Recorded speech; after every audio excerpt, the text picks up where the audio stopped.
So 4 years ago, I was a cyclist hit by a truck. Due to the severity of my injuries.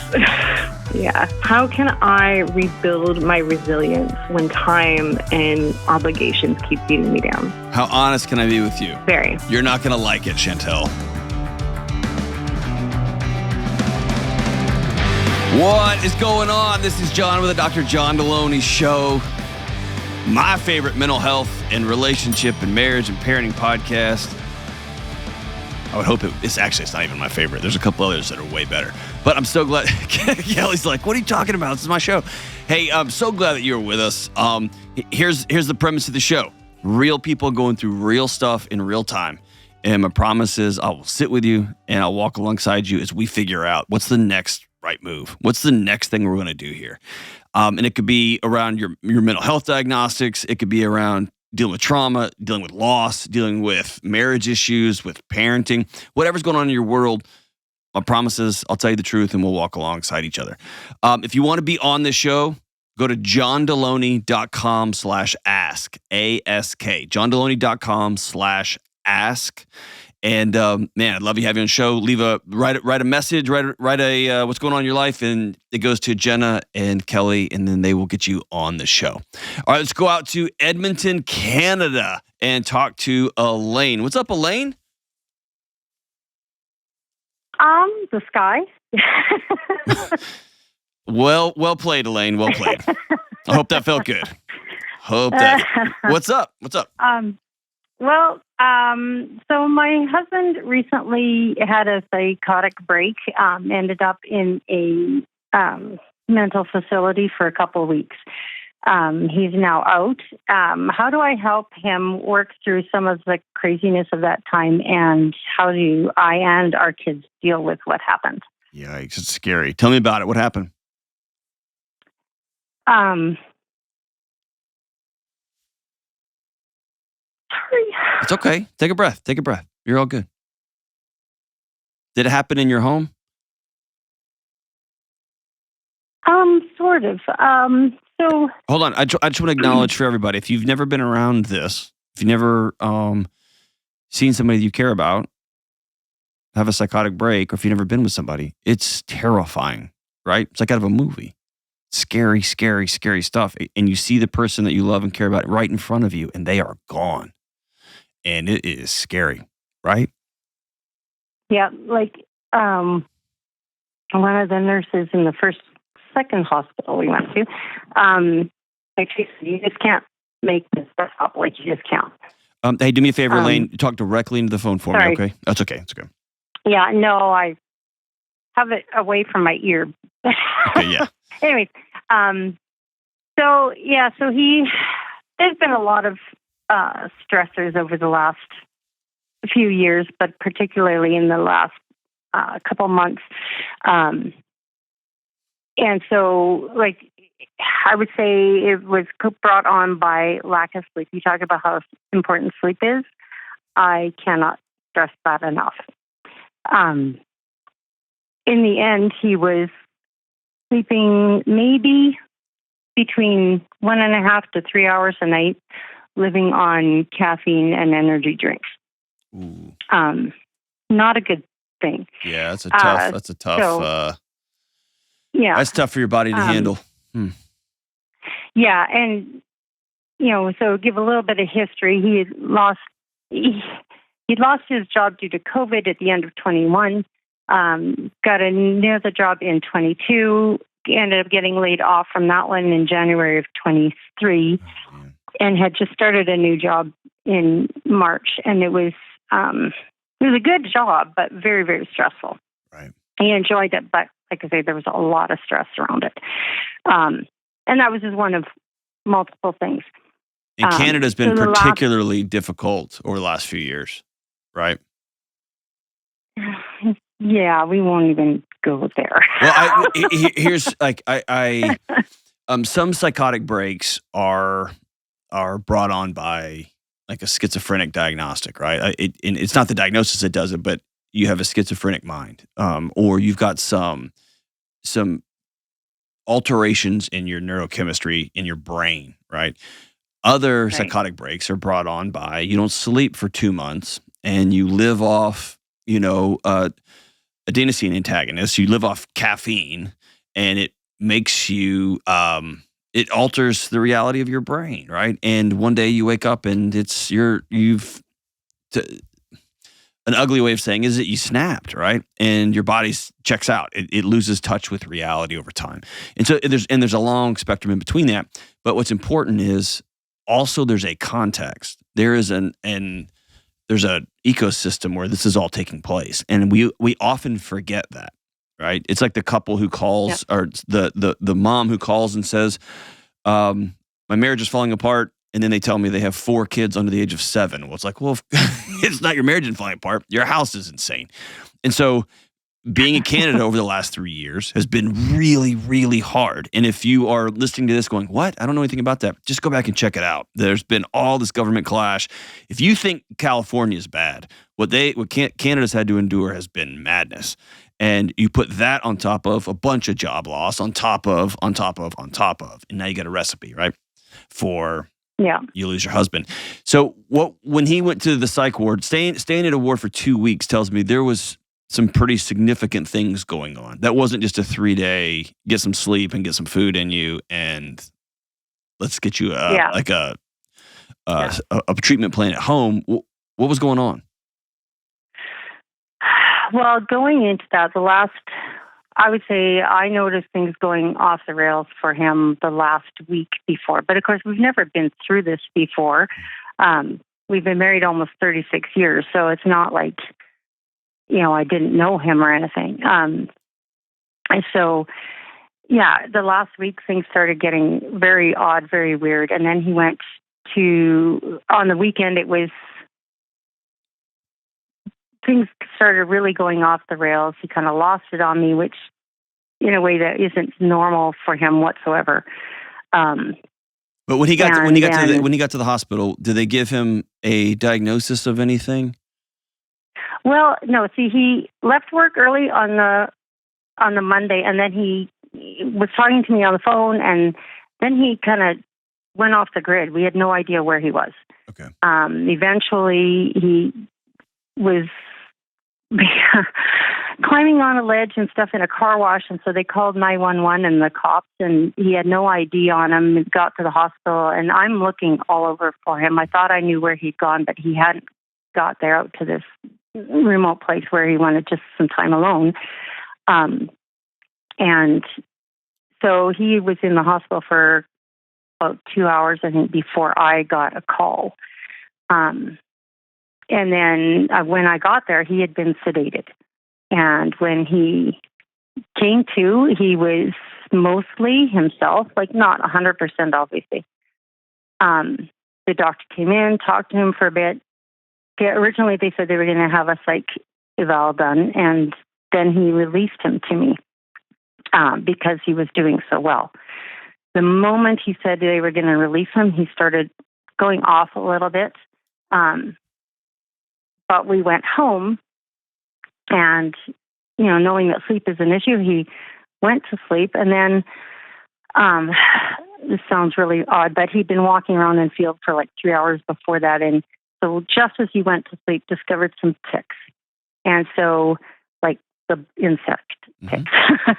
And so started dealing with that. And of course, then he woke up, and he started panicking. It's not safe. Can't be here. It's not safe. And our one son lives we have an acreage, but we're on the edge of town. And our son lives basically a couple doors down, and he took off running and went to his house. So ultimately, he was put back in the hospital for an extended stay. Did they give him a diagnosis of bipolar disorder, of schizophrenia? It would be strange to be this late, but they ultimately just said he needed some sleep. He burned himself out completely, just detached from reality for a while. They did toss around bipolar a little bit, but it doesn't really stick, the diagnosis, because it's not like going back, right? So right. Well, tell me. I'm trying to get to how I can help you now. So when they discharged him, what did they tell you? Well, That's a very difficult question to answer because I was never allowed to actually meet with the doctors. Did he not sign a release? He signed a release, but I don't think it says in there anything about bipolar. Here's step one. Okay. Mm-hmm. If he is on the same page with you, is he on the same page with you? Yes. Okay. He needs to contact his mental health provider, the doctors who are with him. And I don't know how Canada's system works. They would have given you a social worker here in the States to help you navigate everything. So whenever one of my students would go into a psych ward, I would go sit, and the first person I would talk to is the social worker who helps them navigate all the different doctors and people coming in and out. And have him sign a release that says, I need you to tell my wife everything that you found and to walk her through what my next steps can be. So she can be, and here's the magic word, she can be an advocate for me. And yeah, I was able to talk with the social worker involved. Okay. But when I would start asking some of the more medical side of things, she wasn't as clear as what I could have hoped for. So he did sign a release when he was there so that I could get information and our oldest son as well. Okay. So I would reestablish a meeting with her now that he's been home for a little bit and ask her some very pointed questions, very direct. How many hours a night should he sleep? Should he have access to the internet? Is caffeine completely off the table? Make them, with as kind as you can be, make them give you a outpatient treatment protocol. And that's the magic words, outpatient treatment protocol. You are his advocate. You're walking alongside him, and they might say he needs to go see a counselor. He's had a lot of job loss, which is very tough. He's had a very tough run of it the last few years. And so what we're going to do is the first thing we're going to do is we're going to come up with the plan. The second thing is both you and him have to recognize the free fall terror that is losing control of your own body. It's scary to see that in yourself, to think, I did what? I did all those things, and the police are describing where they got you, and you have no memory of that. You don't know what you're talking about. Or he has a little bit of a memory, and it terrifies him. And then for you, he's your rock. He's the guy. And if he can suddenly find himself climbing on top of a car wash and not know how he got there, the question, you're suddenly the sidewalk you walk on, it becomes very thin ice, right? It's hard to put your foot down. I don't want to set him off. I don't want to do the wrong thing. What do I say? What do I do? Yeah. See what I'm saying? Yeah. Does that sound right? Yeah, absolutely. Yeah. So if you have this plan together, the second step is y'all build a new marriage. How long? 36 years in? Is that what you said? In a couple weeks, yep. This is a perfect time. Now you can build something completely new with the knowledge that, hey man, like you found out how far you can be pushed and we found it. I'm glad we're grateful that we know this. Who are we going to become now? And you might become people who turn the TV off at 4 p.m. and y'all just sit on the front porch and talk to each other and play cards and whatever. You might become people who take walks every day and y'all are both in bed with the lights out at 9 o'clock. And you used to be out dancing. Well, this is a new thing we're building now. Do you see what I'm saying? And give him a content. We're a couple who every night we check in with each other. How are you feeling today? What are you thinking today? And you just give each other a few minutes of space to talk. So normally the things that are highly therapeutics, kind of a dramatic word, are healing at home after these moments are things like skin-to-skin contact. Things like, I want to hold your hand for 30 seconds every morning, and I want to hold your hand 30 seconds when you get home from work. I just want to hold you. Can I just hug you for 30 seconds and we'll count it out? The reason I'm hesitating to give you anything like that is that might be what sets off his psychosis. And so without looking at the doctor's report, I don't want to give you a bunch of things to do. I think the key will be him having the courage to tell you what he needs on a given day, and you having the bravery and courage to listen to him and then to love him. And here's the hard part. You tell him what you need and don't treat him with a glass slipper. Do the opposite. Give him some purpose and a role inside that house, and it will anchor him. See what I'm saying? And that's hard right now. It's very hard because you want to touch everything with a velvet glove, right? You want to be very careful not to set anything off. And if I just say the wrong thing or move the wrong thing, and what that does is that puts his body back on high alert because the one anchor he's got is you, and you're acting different. You're acting scared and anxious, and so it just becomes this repeating cycle here. Whereas you say, "Hey, I love you," and when you take the trash out, can you help me out? That can be such a gift. See what I'm saying? Yeah, Hey. like right now, like we've had some of those discussions, where I've told him, like, I'm on high alert for him, right? Because I don't ever want to go down this path again. He doesn't want to go down this path again. It was pretty traumatic, his stay in there. That's right. There was some terrifying in there. Yes. Yeah, like as he says, it's a very dark place there. Yes, it's a scary, dark place. Yes. It is. It is. And, there's good that has come of it already, in terms of, him understanding being more compassionate toward people who are dealing with stuff like that. Yeah, but that's all external. And he needs to be very compassionate with him.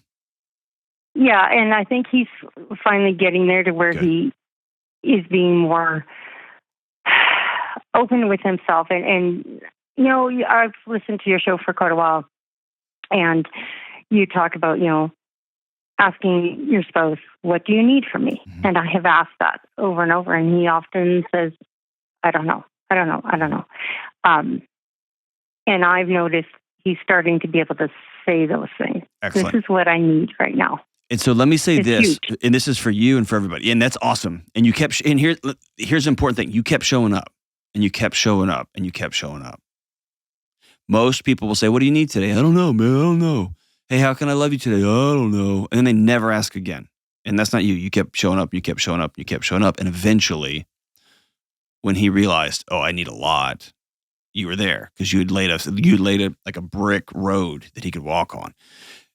Also, if the question, what do you need after a week, after 2 weeks, if they don't have an answer to that, maybe ask a different question. Put your hand on his chest and say, where are you tense today? Where are you anxious today? Is it in your shoulders? Is it in your chest? Is it in your forearms? Like, where is it today? Is it on your feet? And tell him where it is on you. And here's all we're doing. We're getting to the base layer. Because sometimes, and I'm guilty of this, sometimes we turn, what do you need today? What do you need today? In a transaction of activity. What do you need today? Well, I need this, this, and this. All right, I'll do those 3 things. What do you need today? I need this, this, and this.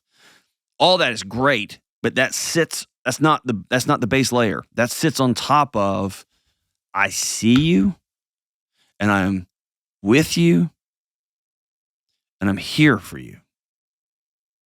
And those 3 things are so grounding. And it makes it very challenging for a body to be in chaos when it is connected with other people in that rooted way.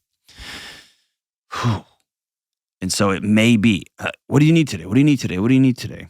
Man, where are you? So maybe you shift the question. Where are you scared today? What are you scared about today? What do you really, give me one thing. You got to give me one thing you're really excited about today. What is one hot romantic thing we can do today? You get one, and I get one. What is one physical activity we can do today? Like, begin to branch it out a little bit and give him some cues there. But all of this, let's be clear, all of this is going to stem from, all of these activities at home are going to stem from you going back to the social worker and really pressing on an outpatient treatment plan. What, based on y'all's expertise, all these doctors and all these tests and 2 weeks in a psych ward, well, I don't know how it is in Canada. In the U.S. would be very expensive because there would be a million different professionals that came in and out of there. In y'all's expertise, what are some things that my husband needs? and you and him go away and build, like, just dream together. We got scared. Whoa, we made it. We're here. We're back. Here's my promise to you, Elaine. Walking around all tense, arms clenched, hands clenched, chest clenched, heart clenched, is a recipe for a very anxious house. And the goal here is to create a non-anxious house. Okay? Non-anxious house. So hang on the line here. I'm going to send you 2 decks of both of the couples' questions for humans. And this is just something you and him can do. Y'all can make a ritual out of it. And there's 52 cards in each deck. This can get you 104 days. And every day you can just sit down and agree to do 1 card together over, I was going to say over coffee. Probably not. Over warm water and chamomile tea. But y'all can have this conversation together. And again, we are bridging back to one another. We're going to follow this treatment plan, and we're going to figure out creative ways to ask each other, how can I love you today? What does that look like? What does it feel like? What does that taste like? How can I love you today? He is really, really lucky to have you. Elaine, I know this is a scary, scary, scary season. And I hate that for y'all. If you've never been to a psych ward, folks, it is a scary, dark place. And it's scary when you lose trust in your own body. It's scary when you lose trust in the person who is the anchor of the family. And this is the moment when you can do one of 2 things. You can walk away from the collapse of the buildings, or y'all can exhale and be sad and grieve it, and then ask yourselves, what are we going to build next? We'll be right back. Good folks, slowing down is a critical aspect of mental health. Calming music, prayers, meditation, they're all great ways to find peace. And Hallow makes it easy to start a daily practice of meditation. Hallow is the #1 prayer app in the world, and you can tailor content towards your faith tradition. From scripture readings and prayers to journaling, Hallow makes it easy to practice prayer, meditate, and build a deeper, more meaningful spiritual life and rediscover true peace. Go to hallow.com/Delony today to get 3 months of Hallow for free.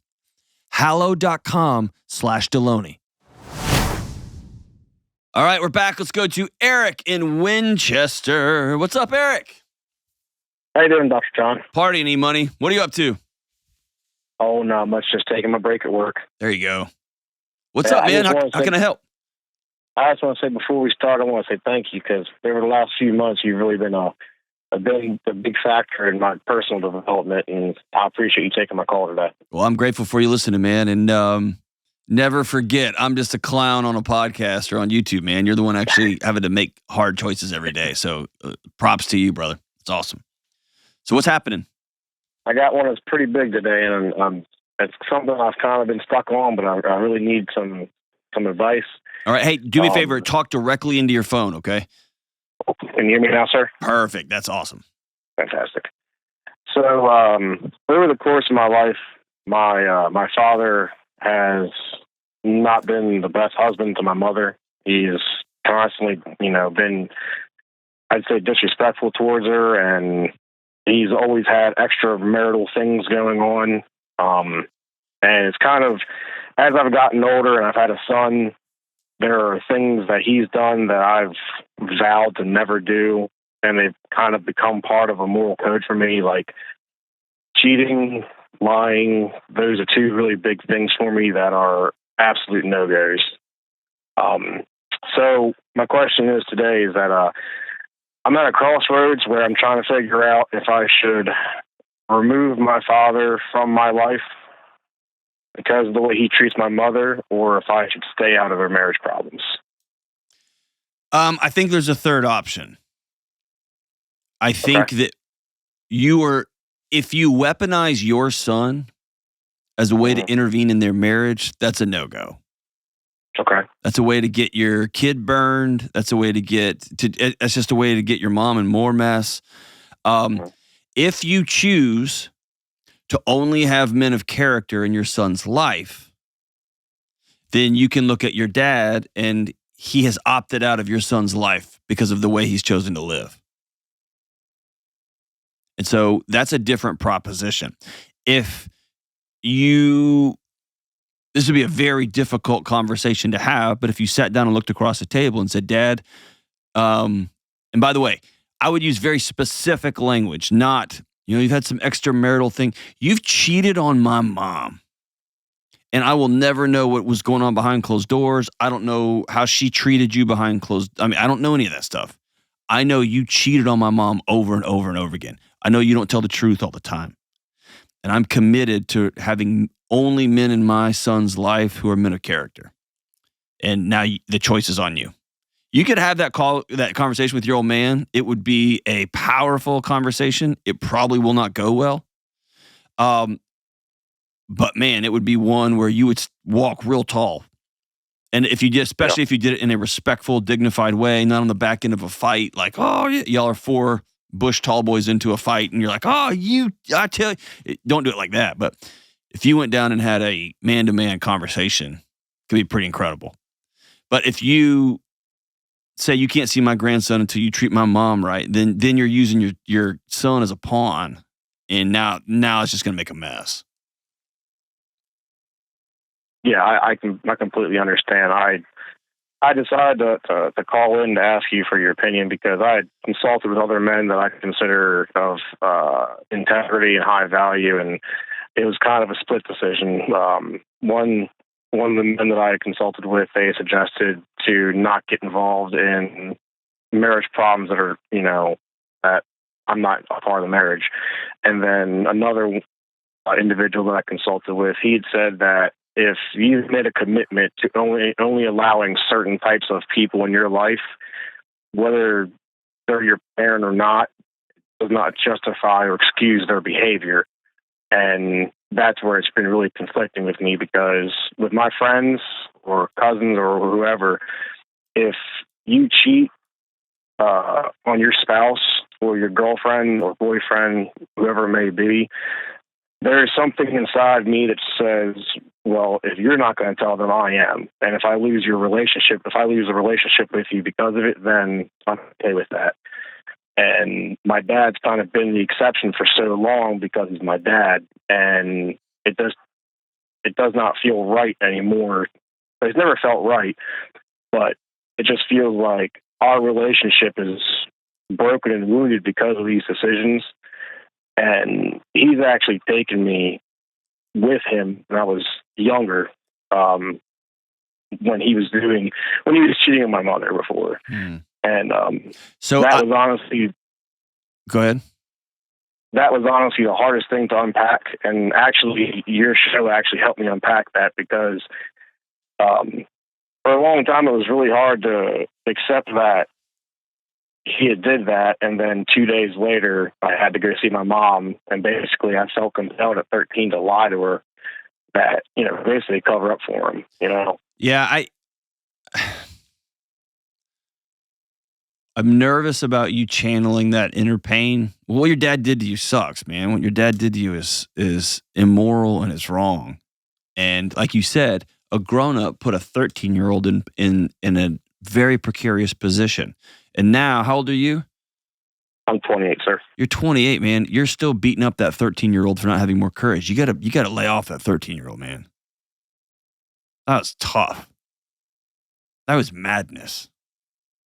Because you know as well as I do, you can look back now and be like, I should have done this, but you're looking back now through a 28-year-old man's body.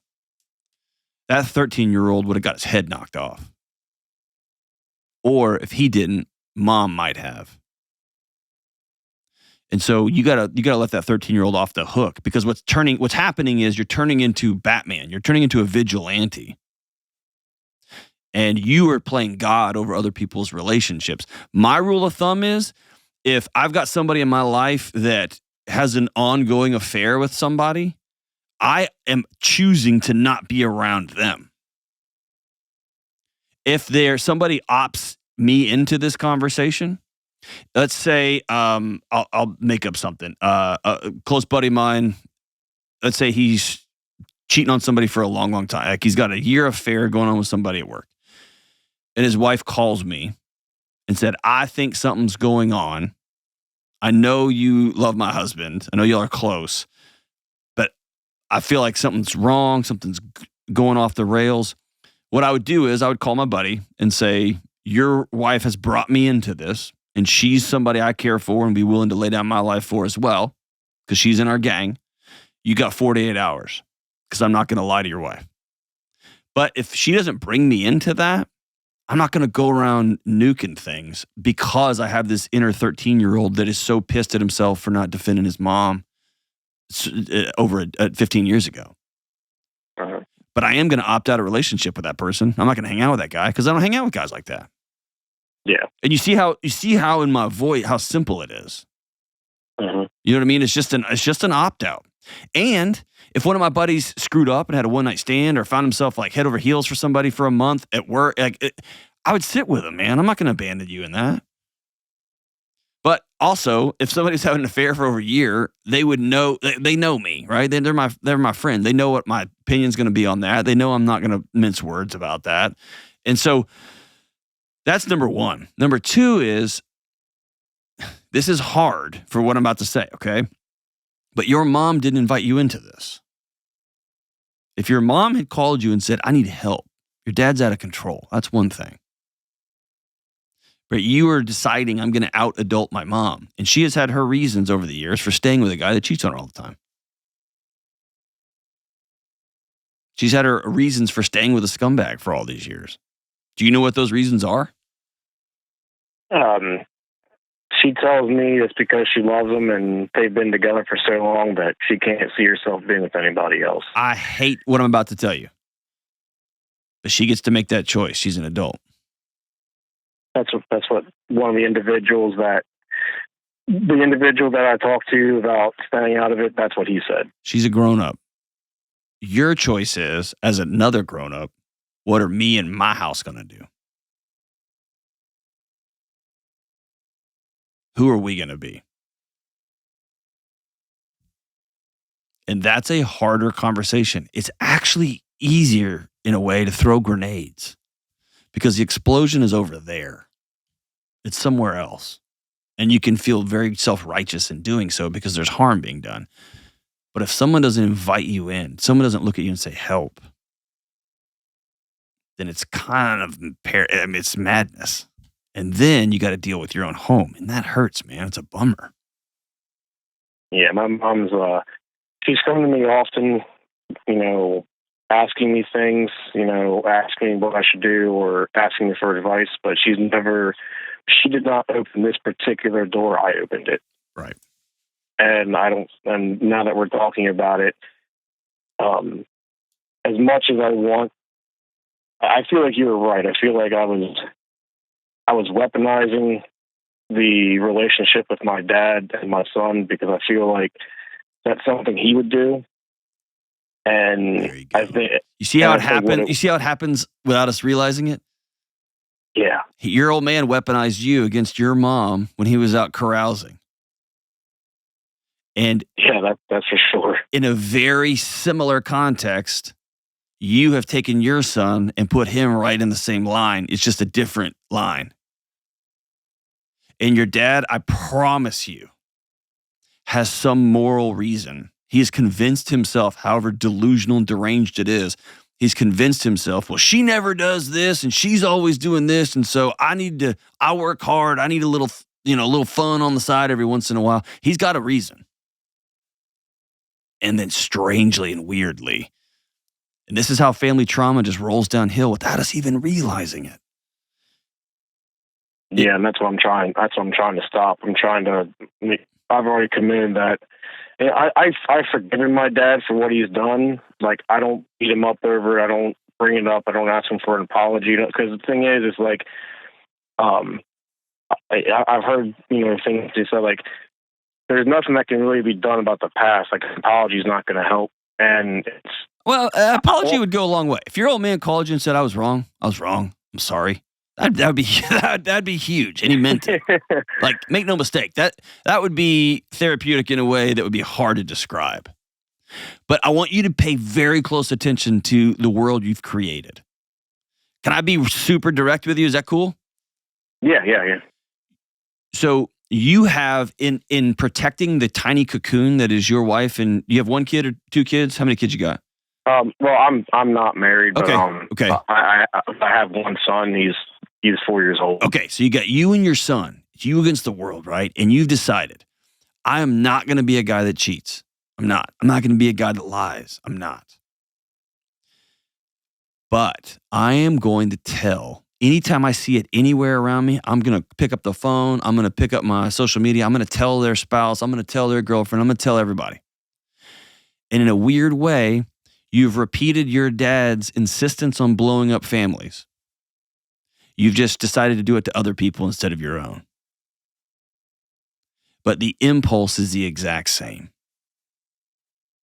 And so healing looks like, A, true forgiveness. And you haven't forgiven your old man because that 13-year-old is still playing Batman out there. Number one, you got to let your old man go. And that doesn't mean washing your hands of it. He was terrible to you. And I don't like talking bad about people's parents, but your dad was rough on you, man. Put you through the worst. And the second thing is, instead of being somebody who blows up other people's marriages for the sake of, for value and for right, I'm going to be a guy that will do whatever it takes for people I know and love to help them keep things together. Because I'm a unifier, not a blower-upper. You see the difference there? I do, and it's kind of, there's one thing where you said where it's kind of conflicting, so I'm hoping you can kind of help me elaborate a little bit. You got it. About blowing up like other family or other marriages. Like, to me, it feels like if they didn't make those decisions, that it's not me blowing it up, it's them blowing it up. They are, but you don't get a vote. Yeah. It's almost as though you are running around looking for places to insert righteousness into it. And they didn't ask you for that. That makes you a vigilante. The greatest gift you can give is to be an epicenter of such outrageous, insane peace that when, not if, but when things get off the rails in your friends' marriages, when things get off the rails in your friends' lives, they go to one person. They instantly, something goes sideways. Like, I got to call Eric. I'm over my head. I'm about to respond to this text. I'm about to DM this person. I got to call Eric. And if they create worlds where don't tell Eric, hey, don't invite Eric because Eric's going to be on radar alert looking for who's screwing up per his judgment.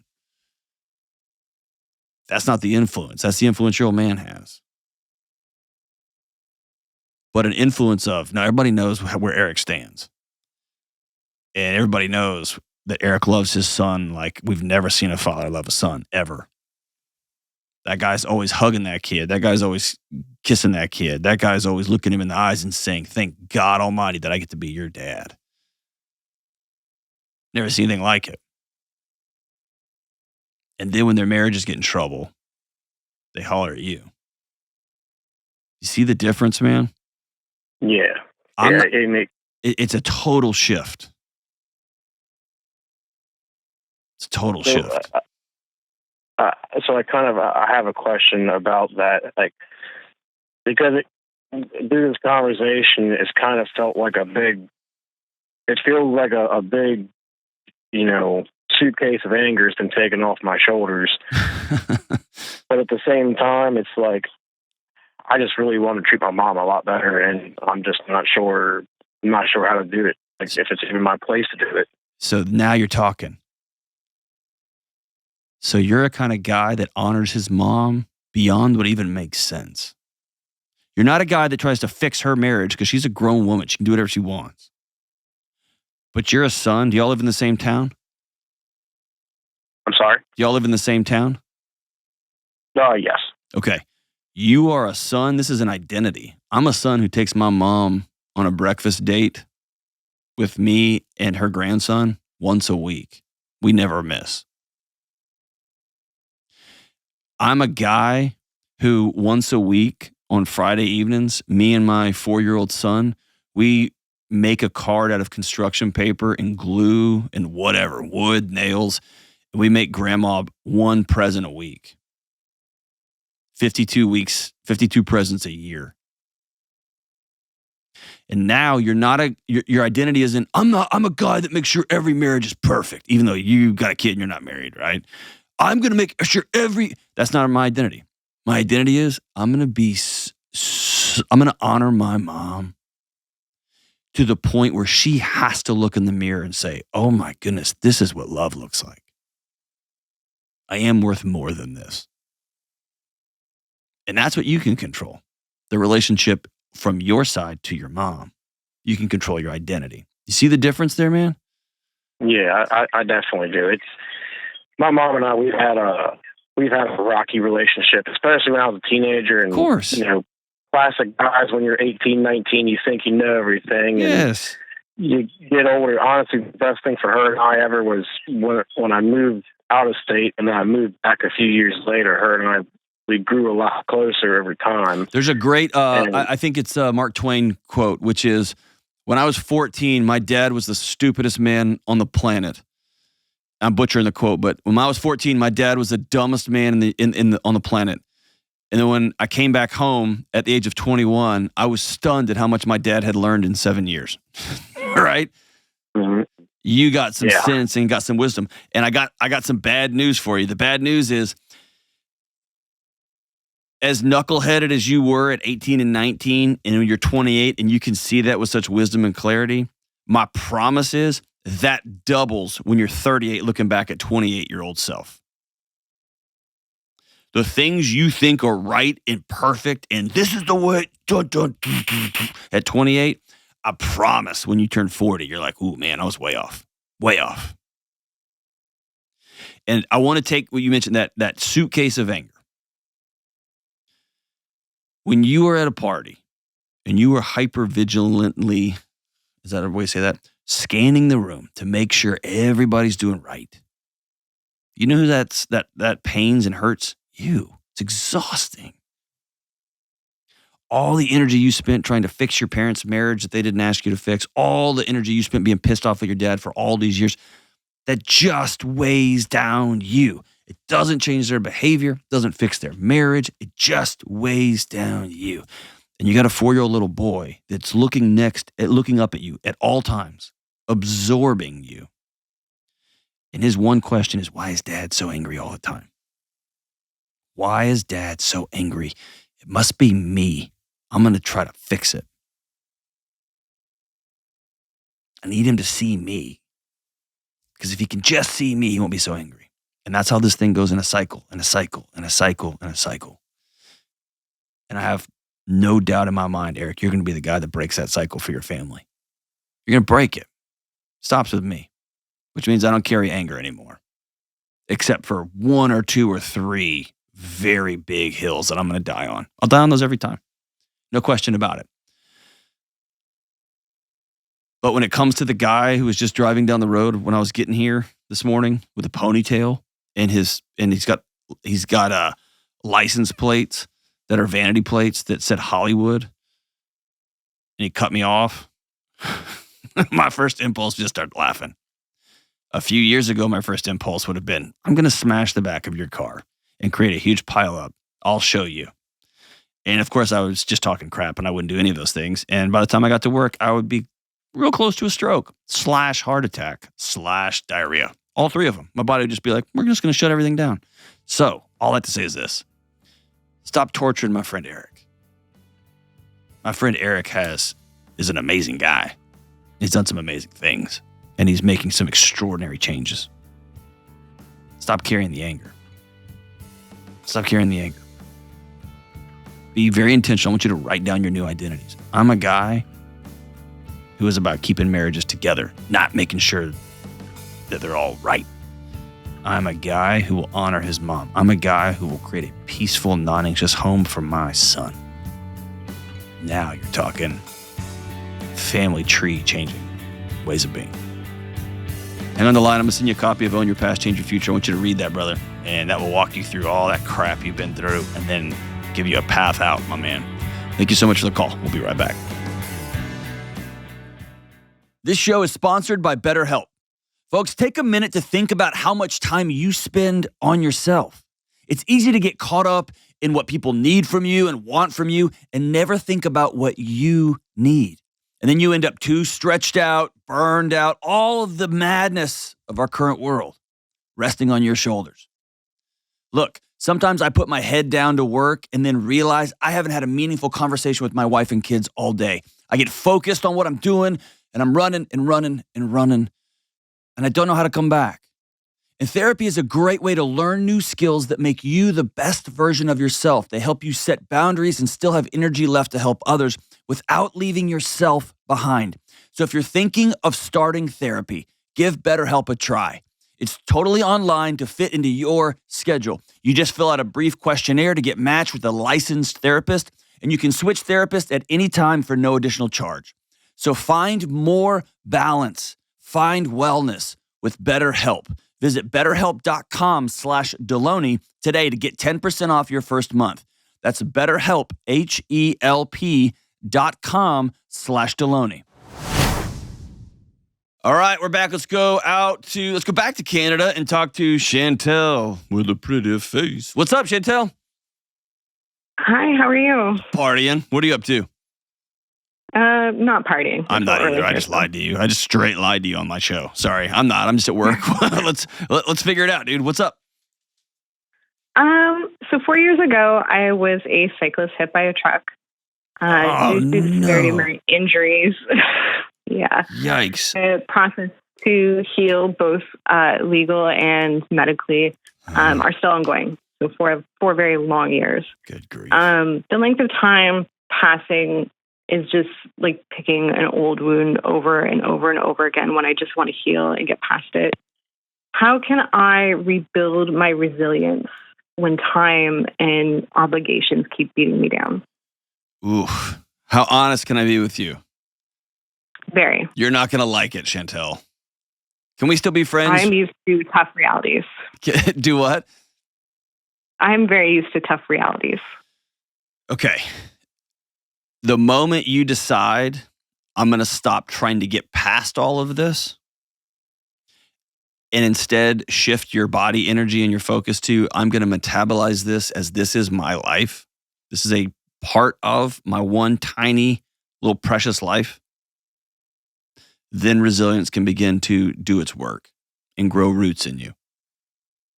Right now, you have an electric leaf blower and you keep blowing the soil off and the roots can't take hold because you're waiting for this thing to be over and you keep cleaning it all off.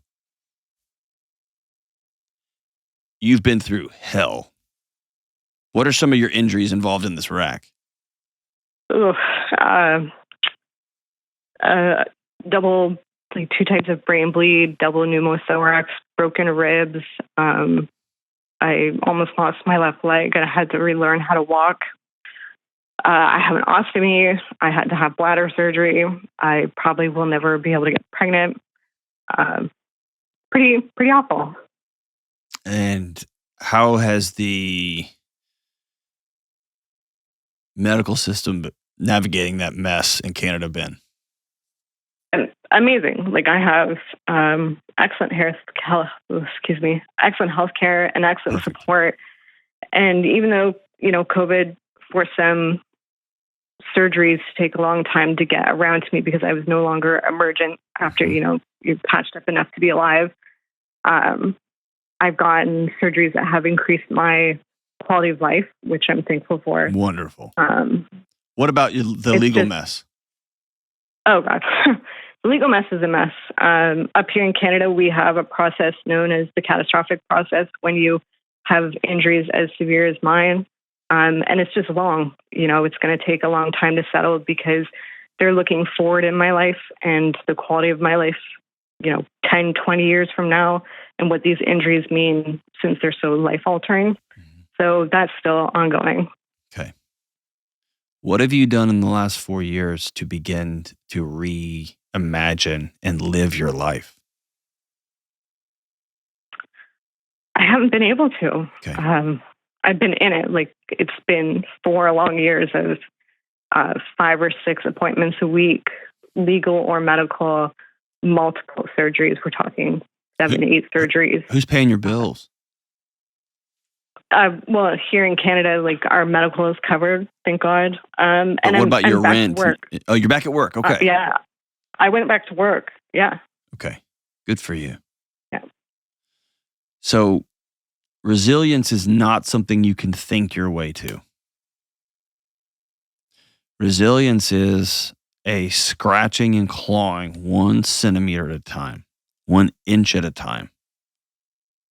And you look back without thinking. You turn your head and you realize you have crawled and scratched and clawed a mile. And you're not you're not scratching and clawing anymore. You're suddenly you're crawling on all fours. And then you look up and you've gone another mile.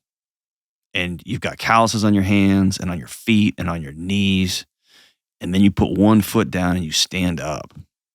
See what I'm saying? Resilience is formed on 1 step after 1 step after 1 step. Not on this idea that I'm past all of this. And what I promise you, you are stronger than you could possibly imagine.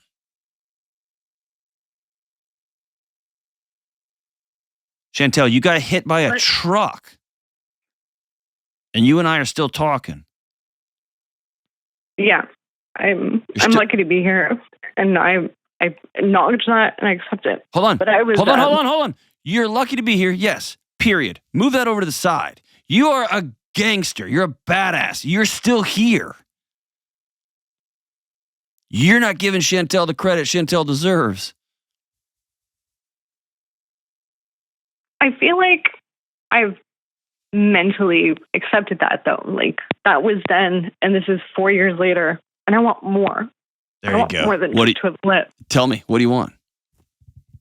I mean, I used to run marathons. Okay. And I was an ecstatic person. Are you ever going to be able to run a marathon again? No. Okay. We have to grieve that. That's a significant loss. That is a heartbreaking loss. That is you sitting down and writing a letter to Chantel, the marathon runner. Remember when? And now those days are over. This is sitting with a couple of girlfriends that you really, really trust and having written a letter to future Chantel to let her know we may not have babies. And that was a part of our ride, dude. That was going to be part of it.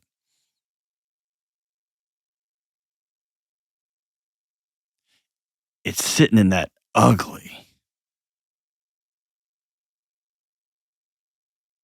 and being. What if I feel like I've been sitting in the ugly for too long and I just want to go? Like, you can, but I don't think you're. I think you sat in the mess, but there's some intentionality. You sat in it, but there's work, right? So if your sewer. Here at my house, I live out in the woods here, so I've got a septic tank. It's not connected to the sewer, right? I can go sit in the septic tank if it's broken. It's disgusting. I can't think of a grosser thing to do. I can go sit in my septic tank. I can sit in there for years. But there's nothing productive that I've done. I haven't done any of the work. And if I tried to go back inside my house, my wife would be like, "Get away from my front porch." And I'd end up just outside. I'd end up in the wilderness, right? So there's something about being intentional in the darkness instead of just sitting in it and then wishing I wasn't in it anymore. I don't want you in it either. But I also want you to with both hands grab a hold of reality. And that's so hard, man. Because this wreck took everything from you. It took your passions, it took your future, took this picture you had of what a family might look like. You're going to have a family that's going to look different, but this is what this picture was going to look like, and here's the process, and it took that from you. That's a stone cold reality that happened. And then what comes next?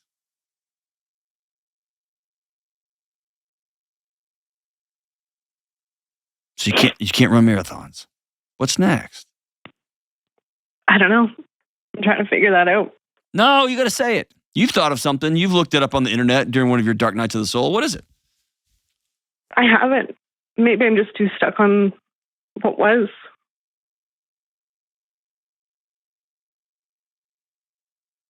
part of the healing process, part of the counseling, with therapists and physios has been, maybe you got to let it go. Maybe you got to find a new passion, but I don't know how. I haven't found something that breathes the same light into my soul yet. There was a moment years before you ran your first marathon, when like my 7-year-old little girl just takes off running through the yard and her little blonde hair is flying all backwards and she's running so slow, but she thinks she is running 1,000 miles an hour. And she can run for about 50 yards before she's sucking wind. Can't breathe. And that was the genesis of her wanting to run more and more. And there was a moment when that was you. It was a few steps that put wind in your hair and put a smile on your face. And over time, that turned into marathons. What you have to be willing to do, the bravery you've got in your guts, the courage, the moment of courage you've got in front of you is this. I got to take a few steps towards something. With one day, I might be able to run a marathon, whatever that looks like. I'm going to pick up a guitar and I'm going to figure out how to play this thing because one day I might play live. I am going to start a women's group for people who get hit by trucks, and it's going to be awkward and weird and so uncomfortable because one day I might help heal families. I'm going to start the adoption process. You see what I'm saying? Yep. I can't tell you how bad the world needs you to take another step, just in a new direction. Are you in? I'm in. Here's your first 2 steps. I want you to write Chantel, the athlete, the runner, a letter. And tell her what an honor it was to do life with her. How much fun y'all had, how many adventures you went on. And then as you end that letter, the last half page, the last 2 pages, let her know, man, life threw us a curveball. Actually, life hit us with like a truck. And now we're going to have to make some changes. And it's been an honor. And we're going to do something different now. And that's not going to be the insta-cure, but what we're going to begin to do is teach our body that was then, and that was a part of me, that will always be a part of me. And that season is over. And now what's going to come next? And I promise you, if you spend some time, maybe you can't see it, but sit with a couple of girlfriends and say, we got to come up with 10 things and I got to try them. I got to take 50-yard dash in 10 different directions. Not literally, but figuratively, 50-yard dash in either direction. Remember 7-year-old Chantel running for the first time, just sprinting her little heart out. What's that next step? Resilience is not something you can just wake up and have. It's something that you find. It's a strength, and strength comes from pushing against heavy things, against resistance. That's where strength comes from. I promise you, you're worth it. I promise you. Promise you. We'll be right back. It seems so easy, but most of us way undervalue real, genuine relationships. Our friendships, our marriages. We don't know what we're doing, and instead of diving into the mess, we accept shallowness and distraction, and we wallpaper over our loneliness. So let me say this boldly. You cannot be well alone. You've got to get connected to real-life people and have deep, powerful relationships. I'm talking about relationships where you can be honest, where you can open up, where you can share hard things, and you each know that you'll still show up for each other.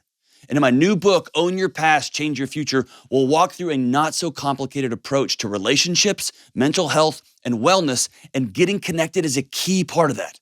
That's why you'll learn shallowness and loneliness are so dangerous, and more importantly, you'll learn how to create meaningful relationships in your life moving forward.